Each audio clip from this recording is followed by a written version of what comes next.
Pada 26 April 2003, Aron Ralston, seorang pendaki berusia 27 tahun, memulakan pengembaraannya bersendirian ke Blue John Canyon di Utah. Malangnya, dia tidak memberitahu sesiapa tentang rancangannya.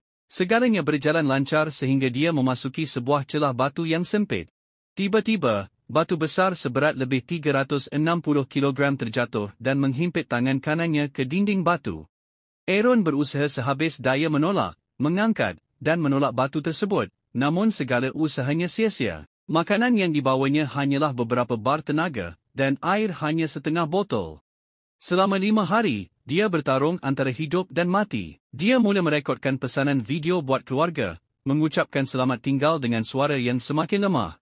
Apabila bekalan air habis, dia terpaksa minum air kencing sendiri untuk terus hidup.